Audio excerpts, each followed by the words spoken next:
Her story. Her story. It's her story. Her story. It's my story. Her story. Her story. Her story. It is my story. Her story. Her story. My story. Her story. It is her story. It's not his story, but her story.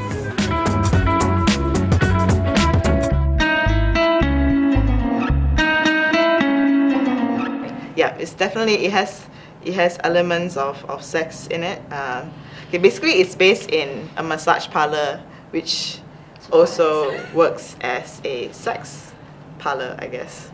A brothel as well, you know, which is very common actually in Malaysia, but people don't really talk about it. You can always ask for the extras, right, and that's what you get. So this is about this woman. This is from a true story, and this is her own experience of how she got involved with sex and drugs. Yeah. It's essentially a prose poem. It's constructed as a piece of text, which is loosely written about love and longing and desire. It's from the point of view of a very young girl who is in love, very, very much in love, and looks at separation as in a sort of very Platonic Greek sense. The situation where she's trapped from her lover, separated from her lover who is somewhere else and she's here. And so that the prose deals with that, with longing and loss and desire, and you know how you want to be reconnected again. The visuals are going to be, I'm not using any actors. The visuals are going to be constructed and devised from scratch. We are using stills from the 60s, and my visual director, Sharifah Amani, is going to be creating some very interesting things for us to look at. That you want to achieve here by making all these movies? We get more stories. Yeah. I mean, this is just the beginning, you know. I think it's not easy to bare your bones and bare your soul, and to be honest, in a public realm, because you always risk being judged, or you know, people are going to say, "Oh my God," you know, like "Wow," or "Ooh."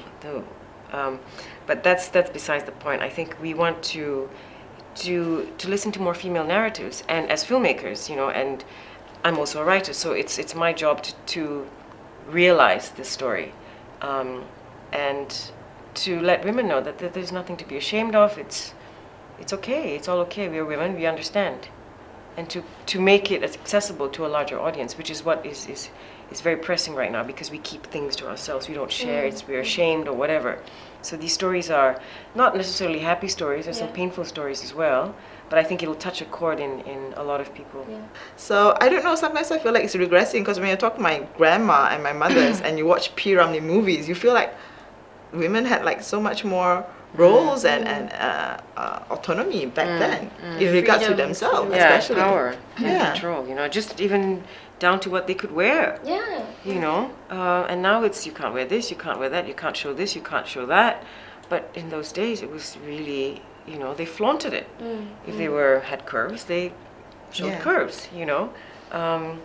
I don't know, I agree with you. I think it's sort of, we're being pulled in different directions. We're being pulled to become more liberal and to sort of embrace liberalism and the West, and to conform to, you know, what is modern and what is acceptable. But there is also another, there's also another pull backwards.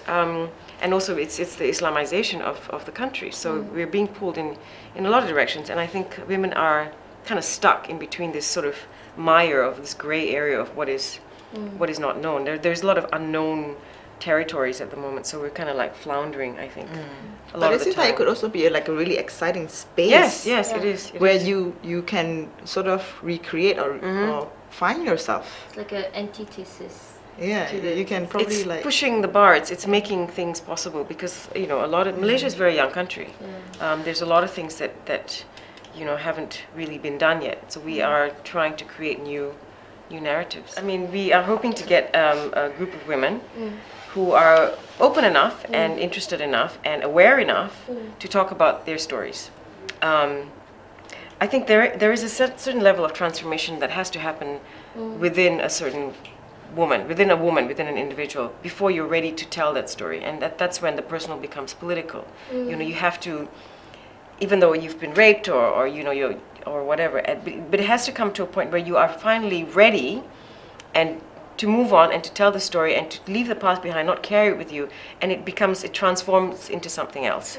You see, so this is what we're hoping for. We can get a group of women who are already at that point, so it's not so hard to like dig and dig and dig, because there's not going to be much time, and to create an environment that is trusting, and you know we basically have a sense of solidarity, and we can just talk about our stories and create something out of it, whether it's a monologue or whether it's a spoken piece or I don't know, but I think in transformation, I think art do hold a special place in opening that particular mindset, or even just like pushing the boundaries. I think that's where arts and films and all the other art form gets to do, that is different from where political activism gets to do, you know, where you actually reach out to the heart of people and transform people from within, instead of changing the actual structure and all that from without.